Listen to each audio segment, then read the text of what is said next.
Hello दोस्तों, आज की इस वीडियो में प्रथमानुपात, तृतीयानुपात, मध्यानुपात एवं चतुर्थ अनुपात निकालने के लिए हम लोग सीखेंगे। इससे रिलेटेड हर एक एग्जाम में एक ना एक प्रश्न पूछा जाता है।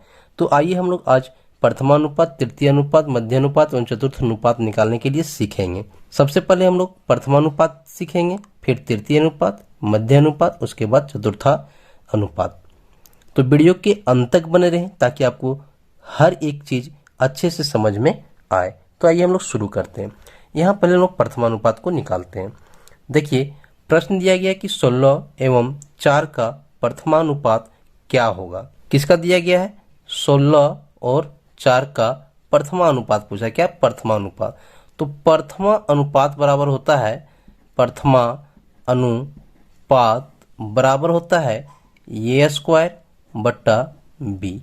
इस चीज को ध्यान में रखिएगा। क्या होता है? प्रथमानुपात बराबर ए स्क्वायर बट्टा बी। यानी अगर दो संख्याएं दी गई है तो पहली संख्या को हम लोग ए मान लेते हैं और दूसरी संख्या को बी मान लेते हैं। ठीक है, उसके बाद इस पे हम लोग इसको पुट कर देते हैं। यहाँ पे पहली संख्या क्या है? 16।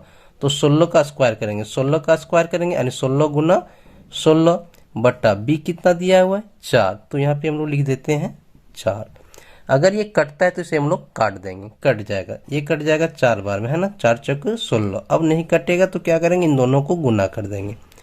तो 4 को जब 16 से गुना करेंगे तो ये आएगा 64। यही इसका आंसर होगा। क्या किए? फिर से समझ लीजिए।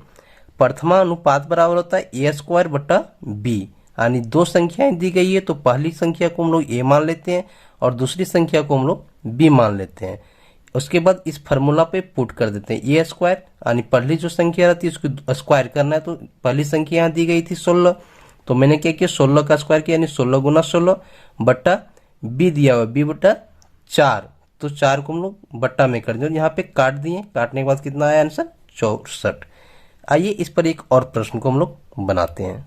दूसरा प्रश्न दिया गया है 8 और 16 का प्रथमानुपात क्या होगा। तो प्रथमानुपात बराबर क्या होता है? ए स्क्वायर बट्टा बी।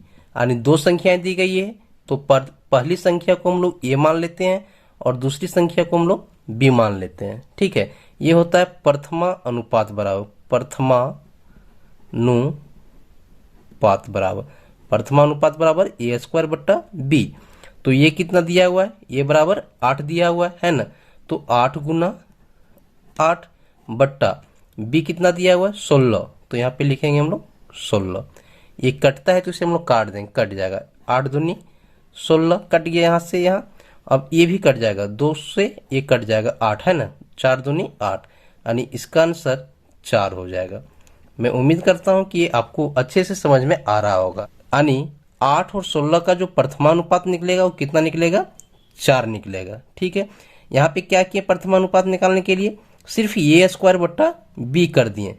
पहली संख्या को हम लोग ए मान लेते हैं, दूसरी संख्या को बी मान लेते हैं और ए स्क्वायर बट्टा बी करते हैं। तो ए का जो वैल्यू होता है उसे पुट कर देते हैं। यहाँ पे देखिए 8 ए है तो 8 गुना 8 किए और 16 बी दिया हुआ तो इसलिए हम लोग 16 कर दिए। आइए अब हम लोग तृतीय अनुपात को निकालने के लिए सीखते हैं। तृतीय अनुपात में प्रश्न दिया गया है कि 16 तथा 24 का तृतीय अनुपात क्या होगा। तो तृतीय अनुपात कैसे निकाला जाता है? तृतीय अनुपात बराबर होता है, यानी तृतीय अनुपात निकालने के लिए फार्मूला होता है बी स्क्वायर बट्टा ए, बी स्क्वायर बट्टा ए। पहली संख्या को हम लोग ए मानते हैं और दूसरी संख्या को हम लोग बी मानते हैं। प्रथमा अनुपात जब निकालते थे हम लोग, यहाँ पे ध्यान दीजिएगा थोड़ा सा, प्रथमा अनुपात है ना। तो प्रथमा अनुपात निकालने के लिए हम लोग क्या करते थे? ए स्क्वायर बट्टा बी, है ना, ए स्क्वायर बट्टा बी। लेकिन तृतीय अनुपात निकालने के लिए क्या करते हैं? बी स्क्वायर बट्टा ए। इसका उल्टा कर देते हैं। प्रथमा अनुपात में ए का स्क्वायर करते थे और तृतीय अनुपात में बी का स्क्वायर करते हैं। ठीक है, तो तृतीय अनुपात बी स्क्वायर बट्टा ए होता है। तो यहाँ पे देखिए बी बराबर कितना दिया हुआ है? 24। बी बराबर 24, क्योंकि दूसरी संख्या को हम लोग बी मानते हैं। तो यहाँ पे लिखिए 24 का स्क्वायर यानी 24 गुना 24 बट्टा कितना दिया हुआ है? ये 16। ये बराबर कितना दिया हुआ है? 16, है ना। यहाँ पे लिख दीजिए 16। अगर ये कटता है तो इसे हम लोग काटेंगे। कट जाएगा। कैसे कटेगा? ये कटेगा 6 चौके 24, ये कटेगा 4 चौके 16 और कटेगा ये यहाँ से कट जाएगा, है ना, 6 चौक 24। अब नहीं कटेगा, तो 6 यहाँ बचा हुआ है, 6 यहाँ बचा हुआ है। इन दोनों को आपस में गुना करेंगे तो ये आ जाएगा 36। यही इसका आंसर होगा। यानी 16 और 24 का जो तृतीय अनुपात निकलेगा वो कितना निकलेगा? 36। आइए इसका एक और प्रश्न को हम लोग सॉल्व करते हैं। अगला प्रश्न दिया गया है 6 और 12 का तृतीय अनुपात क्या होगा? तो इसको हम क्या बोलें? इसको मान लीजिए ए और इसको मान लीजिए बी। पहली संख्या को ए, दूसरी संख्या को बी। और तृतीय अनुपात बराबर क्या होता है? बी स्क्वायर बट्टा ए। तृतीय अनुपात बराबर क्या होता है? तृतीय अनुपात बराबर होता है बी स्क्वायर बट्टा ए। तो यहाँ पे देखिए ये कितना दिया हुआ है? 6 ना, तो यहाँ लिख दीजिए नीचे 6। और बी कितना दिया हुआ है? 12, तो लिखिए 12 गुना 12, क्योंकि बी का स्क्वायर किए हैं तो 12 गुना 12। अब ये कटता है तो इसे हम लोग काट देंगे, कट जाएगा। ये 6 दूनी 12। अब नहीं कटेगा तो यहाँ पे गुना कर दीजिए। कितना होगा? 2 है यहाँ पे 12। 12 और 2 को गुना करेंगे तो ये आएगा 24। यही इसका आंसर होगा। यानी 6 और 12 का जो तृतीय अनुपात होगा वो कितना होगा? 24। आइए अब हम लोग मध्य अनुपात को निकालने के लिए सीखते हैं। मध्य अनुपात निकालना है, यानी 16 तथा 36 का मध्य अनुपात ज्ञात करना है ना। तो 16 और 36 का मध्य अनुपात निकालने के लिए क्या करेंगे कि मध्य अनुपात बराबर होता है मध्य अनुपात बराबर होता है अंडर रूट ए और बी। ए और बी। पहली संख्या को क्या बताए हैं कि ए मान लीजिए, दूसरी संख्या को क्या बताए हैं? बी मान लीजिए। तो यहाँ पे देखिए मध्य अनुपात निकालना है ना, 16 और 36 का मध्य अनुपात निकालना है। तो मध्य अनुपात बराबर क्या होता है? अंडर रूट ए और बी। तो इसको कर दीजिए अंडर रूट ए कितना दिया हुआ है? 16, तो 16 लिखिए। और बी कितना दिया हुआ है? ए इंटू बी है ये, है ना। ए बी मतलब ए गुना बी है। ये बी का मतलब ये हुआ कि ये गुना बी। ठीक है, तो यहाँ पे ए बराबर कितना हुआ? 16 और बी बराबर 36, है ना। यहाँ पे देखिए 16 दिया हुआ है, 16 का वर्गमूल निकालेंगे, यानी इसको कर दीजिए 4 गुना 4 और ये कर दीजिए 6 गुना 6। यहाँ 1 यहाँ 1, इससे 1 4 बाहर, इससे 1 6 बाहर, यानी ये इसका आंसर आएगा 4 गुना यानी 6 चौके 24। यही इसका आंसर होगा। यानी 16 और 36 का मध्य अनुपात कितना होगा? 24। ठीक है, आइए एक और प्रश्न को हम लोग इससे रिलेटेड बनाते हैं। देखिए यहाँ दिया हुआ 36 एवं 121 का मध्य अनुपात क्या होगा? ठीक है, तो 36 और 121 मध्य अनुपात बराबर क्या होता है? मध्य अनुपात बराबर होता है रूट अंडर ए इंटू बी। रूट अंडर ए इंटू बी। तो यहाँ पे कर दीजिए ए कितना दिया हुआ? पहले को हम लोग ए मानेंगे, दूसरे को हम लोग बी मानेंगे। तो 36 दिया हुआ ये बराबर और बी बराबर 121। 36 का वर्गमूल निकालेंगे तो 6 आएगा और इसका 121 का निकालेंगे तो 11 आएगा। यही ना होगा। इसका निकालेंगे तो 6 आएगा, इसका निकालेंगे तो 11 आएगा। दोनों को गुना कर दिए, कितना आएगा ये? 11 छक 66। यही इसका आंसर होगा। यानी 36 एवं 121 का जो मध्य अनुपात निकलेगा वो कितना निकलेगा? 66। आइए अब हम लोग चतुर्था अनुपात को निकालने के लिए सीखते हैं। आइए चतुर्था अनुपात को निकालने के लिए सीखते हैं। यहाँ दिया हुआ है 24, 108 एवं 18 का चतुर्था अनुपात ज्ञात करें।